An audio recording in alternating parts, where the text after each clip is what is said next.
All right. SGF's mission at Social Justice Fund Northwest is a foundation working at the front lines of social change. We leverage the resources of our members to foster significant long-term social justice solutions throughout Idaho, Montana, Oregon, Washington, and Wyoming. We support communities that are most impacted through different issue areas through grants, giving projects, DAFs, sponsorships, and advocacy support. Our grant-making focus is to support grassroots community-based organizations that use community organizing to achieve their goals. We give the highest priority to organizations representing communities who have suffered from a historical pattern of oppression and discrimination, resulting in impoverishment, vulnerability to abuse, and economic exploitation, continuing social prejudice and/or outright disenfranchisement. We prioritize these groups because addressing the extreme injustices they have faced demands the most broad-reaching reforms and social transformations with the most far-reaching political, economic, and social impacts. So a little bit of information about SJF's grant making. Our grants span a wide variety of issues and invest in some of the most under-resourced and innovative organizations making effective social change. Our members recognize that community organizing takes time and that the benefits of funding this strategy far outweigh the risks. A few facts about SGF's grant making. Funding decisions are made through a democratic process by volunteer grant makers facilitated by SGF's grant making team.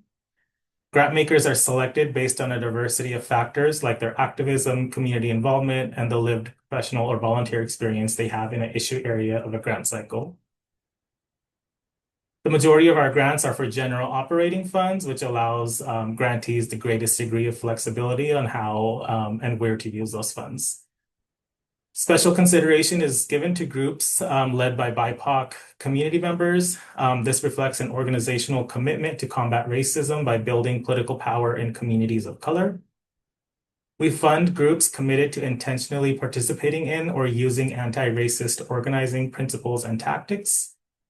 We aim to distribute funds broadly throughout the region. While most funding criteria advantage or urban organizations, we give special consideration to rural groups. And you'll see later on that organizations located in rural areas are actually given a priority consideration in our grant making. This is still me, right? Give me a thumbs up, somebody. Yes, thank you. So SGF operates under this community organizing framework. All grants are evaluated for the following characteristics of SJF's community organizing framework. Your organization will not get selected for funding if it does not meet these 6 characteristics of community organizing. Number 1, led by your project and your organization must be led by the people that are most directly affected by the issue the organization is working on. Number 2, it continually builds leadership from within its own membership base or community. So that community that you identified in characteristic 1. Your organization works to understand and address the root causes of the issues, not just the symptoms. The project brings people together to build power they wouldn't have individually. They use that power to create systemic change, which includes altering unjust power relations. And you see yourself as part of a larger movement for social change and work to strengthen that movement. You'll see later on that our application questions are also linked to these 6 community organizing framework characteristics. There are a few things that SGF does not fund. We do not fund individuals, endowments, or capital campaigns. You must be a group-led project. Even if you're not a 501c3 or C4, you must still be a group of people. We do not fund general operating requests from organizations that primarily provide direct services to individuals and families. Direct service organizations can apply for project-specific funds for projects that fit our definition of community organizing. And so if you can speak to your project in the context of those 6 community organizing frameworks, and part of your work is also doing the direct services, you could qualify for our funding. We also do not fund publications, reports, workshops, classes, conferences, media events, arts, theater production, research, or litigation efforts unless they are part of an ongoing community organizing effort. SGF does not fund environmental work unless it is aimed at achieving social justice goals like environmental justice. For example, we would not fund a recycling or resource conservation project, but we could fund a community organizing project addressing environmental threats that disproportionately harm communities of color or low-income communities. And last but not least, we will not fund projects sponsored by a government agency. For example, we would not fund a project that's being led by a public school district, but we would fund a community organization that is doing some sort of community organizing project and they're partnering with the public school district. Now I will hand it over to Emily. Thanks, Moose. So next, we're just going to give you a little overview and some context about this grant cycle in particular. Um, this grant is coming from the Tenant and Housing Justice Giving Project. And the grant itself will be a multi-year grant, a 2-year grant of a maximum of $25,000 per year. And you might be asking, why is that number a little flexible? And that's because for giving projects, the money that is given out is whatever is raised by the project members. So we don't know how much money we'll be able to give out until they actually do the fundraising. The focus this time around, as you know, is tenant and housing justice organizing in our granting region, which is Idaho, Montana, Oregon, Washington, and Wyoming. And as Moose referenced earlier, we do have some priority considerations. First of all, BIPOC-led organizations, that means 51% or more BIPOC identifying folks. Organizations that conduct most of their work with reservation communities and or in rural or small towns. And we do have a link here that leads you to the map we use to help decide what is rural. And finally, organizations with annual budgets of $500,000 or less. Next slide, please. So our description of the grant is as follows. This grant seeks to support organizations working to undo and or create alternative solutions to exploitative housing systems which were built and are sustained by capitalism, colonialism, classism, racism, xenophobia, and ableism. This grant will fund organizations that meet SJF's community organizing framework and prioritize communities underrepresented in traditional granting. Next slide, please. So we tried to give some examples of what work might qualify for this grant, and this is not an all-inclusive list. So just to give you an idea of some of the things this grant could fund, first of all, collective power building among tenants to dismantle and push against the current oppressive housing systems and structures. Some examples of that power building might include rental and utilities assistance, tenants' rights training, eviction prevention and intervention, etc. The second example is local and statewide tenant and housing systems / policy change. Third is tenant leadership development. Fourth is creating collective cooperative housing structures. Fifth, re-entry organizing by and for folks who were recently incarcerated to provide housing and resources, influence and set policy, etc. Sixth is disability justice organizing, focused on affordable, accessible, and supportive housing for disabled folks and elders. And finally, our final example is survivor-led organizing for people transitioning out of abusive situations. So again, not an all-inclusive list, but just some examples of what we might fund. Sorry, thanks, Moose. And Adiza's going to hop in for the first part of the slide, and then I'll be right back. So we have 7 tenets that we use to describe what a giving project is. The first of which is that a giving project is always cross-race and cross-class. This is intentional because we, in the giving project, aim to upend the traditional philanthropy model, where it's usually white, wealthy, and highly educated donors, often carrying a savior complex and a charity mindset, making decisions behind closed doors. So we instead really value the resource of lived experiences and cultural understandings of folks who aren't necessarily white or wealthy, add to movement spaces. The second is that giving projects include political education and a lot of personal reflection on race and class identity in particular. We unearth and investigate our own understandings of race and class and how they inform decisions that we make and how we see the world in order to come into the GP space in an informed and careful way. conscious of our own biases and preconceptions and predispositions. We also gain a lot of political education around tenant and housing justice, featuring guest speakers, community organizers from our 5-state region to talk about what's the work and what's pressing right now. All of this in aim of being more just and effective grant makers. The third tenet is that everybody gives a meaningful financial gift, which is individualized to the person. Meaningful looks different to everybody, especially in a cross-class space. And we encourage our participants to step into a space of discomfort and pushing their boundaries in making their meaningful gift without compromising their financial position. The fourth tenet is that everybody fundraises, right? The purpose of a giving project is to fundraise. So that fundraising process includes training and personal support from Emily and myself and other team members. And folks are going to fundraise, use that training and support to go out and fundraise their friends, their family, their peers, their colleagues. And in particular, those political education sessions really help to train up folks on how to engage their community that they're fundraising in the issue area. So yeah, we're really proud of the fundraising that we do through giving projects. And I'll pass it on to Emily to continue. Thanks, Adiza. Number 5 is really connected to number 2, the political education piece that Adiza just talked about, in that we invite folks on the ground in to teach us about what their work is, what they're experiencing, what they're fighting against, what they're fighting for. And this helps everyone in the Giving Project better understand the issue area, the justice area, across our granting region. So they also hopefully learn like what housing justice organizing looks like in Washington, but also in Montana, also in Wyoming. Number 6 is the democratic grant making process, which we've mentioned previously.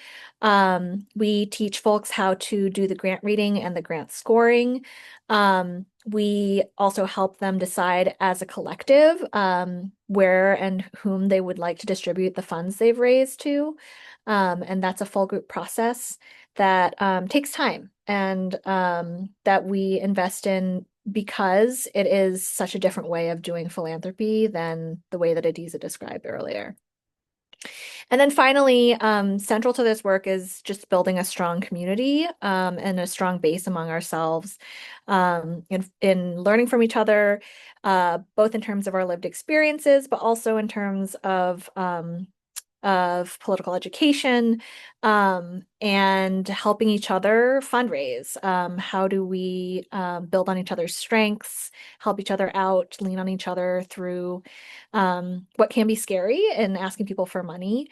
And we really hope that folks come out of the Giving Project with new friends, new allies, and new community that they can keep building with and engaging with because the work doesn't stop after the Giving Project ends. So this is one step on folks' journey in their political awakenings, so to speak. And I will pass it on to, I believe, Deja.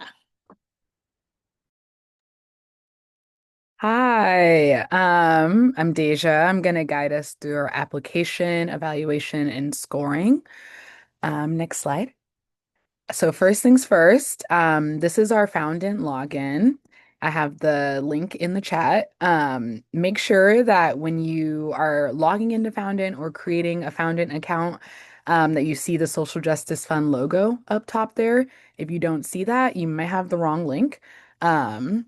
And so when we send out the recording, we'll also send you our personalized link to our Foundant page. Next slide. All right, so our application questions, it starts off with org info. That'll be project name, mission statement, your last year and current year annual budget. You'll summarize the grant request, and then there will be a section for your organization authorized signer. Next slide. And you will also see information that we ask around your tax status. And reminder, if you don't have your tax status finalized, that's okay. You can still apply to our grants and not have that finalized yet. And if you are awarded in a grant and it's not finalized, we'll hold on to your funds for a certain amount of time while you get that figured out. And then also we have our fiscal sponsorship follow-up. If you are fiscally sponsored, that's where you'll put in all of that information. Next slide.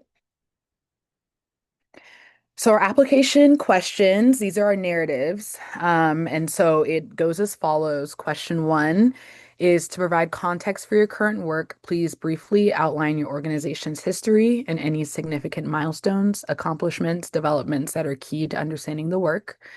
Question 2, please tell us what housing and tenant issues your proposal addresses and who in your membership base or community is most directly impacted by them. In the application, in Foundant, you'll see that after question 2, we ask you to upload diversity chart info. That's going to be in a couple slides, and we'll talk more about that. Question 3, how does your organization cultivate leadership from within your own membership base or community? 4, how do you work to understand and address the root causes of the issues, not just the symptoms impacting your community? Question 5, please outline how your organization brings people together to build power for collective action. Question 6, please describe one example of a systemic change made possible through your collective efforts and the impacts of that accomplishment. Each of our narrative questions have a character limit of about 2,000 per prompt. And if you run out of space, feel free to use in question 11. We have it's our additional information, and you can use that text box to add any more information if you run out of space. Next slide. Question 7, how does your organization contextualize itself as part of a larger movement for social change? And how does your work strengthen that movement? 8, how does your organization or project combat racism and white supremacy? 9, please share one coalition, collaboration, or network that you partner with to achieve social change, including your role and the purpose of the collaborations. If your collaboration crosses issue or constituency lines, how will this help build a broad, unified, and effective progressive movement? 10, should you receive this grant, what are your short-term and long-term goals/strategies for using the funds? How will you assess whether you've met your goals and the impact of your strategies? And then 11, this one's our optional one. Is there anything else you would like the grant committee to know about your organization or the work that you hold? Again, any information, if you run out of space or you want to elaborate further, if you want to add links to any of your work, you can put it in question 11 in that text box. Next slide. And before I begin, does anyone have any questions, comments, concerns? And if you do, feel free to put it in the chat. So, one of our other application questions are our attachments, and we have 2 attachments. The first one is our diversity chart, and I will put a copy of that in our chat as well. And again, you'll receive all of these links when we send you the recap email. So our diversity chart shows evaluators which identities are represented in the organization. The organization should list out board and staff, and then there's spaces also for volunteers and members. A frequently asked question, if you offer stipends to any of your volunteers or members, you can include them in the diversity chart as well. Let's see here. Organizations have the opportunity to share demographic information like race, gender, age, and those age categories filled out. Some organizations may include other identity categories at the bottom of the application, such as immigrants, criminal justice impacted, farm workers. And then you can also add at that bottom of the diversity chart any other categories that make up the bulk of the communities you work with. And then this chart is used to help grant makers evaluate whether the most impacted are in leadership and present throughout the organization at that 51% mark. I do want to name here, when we say most impacted, when we say what communities you work with that you're led by, that does not just mean racially as well. Like if you're led by primarily queer folks, please include that. You don't have to put in a demographic that you don't work with. So yeah. Next slide. Sorry, Yeah. there's just a pause here really quickly. see if there are any questions or concerns or additional clarifications that folks need for the diversity chart. I think for SJF's grant application, it can be one of the most confusing sections. That first column, governing body, it can include your board of directors, but for some organizations who are not registered C3 or C4 organizations, you may not have a formal board of directors. You may have something more like a leadership or advisory committee, or some sort of other executive committee that are the leadership of the organization. And so please include those numbers in that column. And for staff, it can be paid staff, unpaid staff, whoever is doing the programmatic work of the organization, operational and programmatic work, please include them in that column as well. And again, pausing to see if there are any other clarifications that folks need. This is really where we get to that tenet of from our community organizing framework to evaluate whether you are led by the community that you've identified as being most impacted by the issue area. Okay. Any other clarifications needed, please feel free to put them in the chat and we'll continue. Great, thank you, Moose. So our second attachment is that fiscal letter. So you can include upload a letter confirming your organization status, 501c3, C4, or a letter from your fiscal sponsor. If your org is a C4, grant funds from SJF cannot be used for lobbying or endorsing an elected official. And then orgs without a fiscal sponsor can apply for funding, but must be in the process of securing a fiscal sponsor. Grant funds will not be distributed until SJF receives a signed fiscal sponsorship agreement. So if you do not have one yet, feel free to just name that you're working on it. The status is not finalized. They're researching, you know. Next slide. And then this is like a sneak peek into our decision-making process. So what you'll see here is in our evaluators will give a score of 1 to 4 for each category of the community organizing criteria, which are those narrative questions.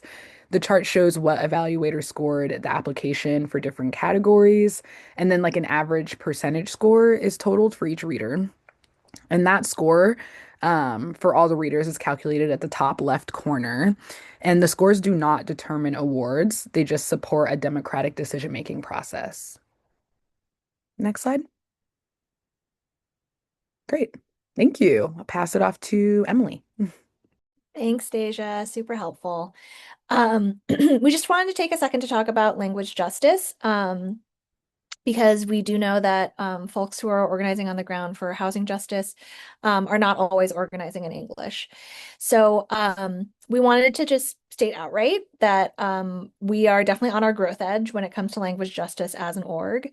We have put together a resource list of community translators for you all if you need it.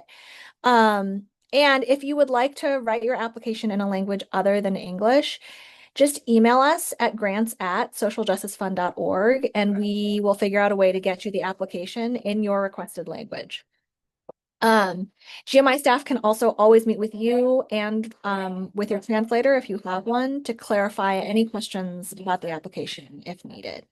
So just another piece of the process that you might have questions about. All right, and lastly, we want to go over the grant making timeline for this grant application. So the application opened on Monday, January 5th. The deadline for all applications will be Thursday, February 19th at 11:59 p.m. Pacific time.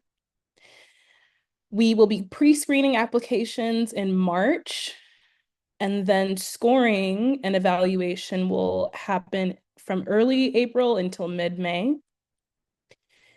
Decision-making for the Giving Project grant will take place the weekend of June 27th through July 1st. And then we plan on making the award announcements in August 2026.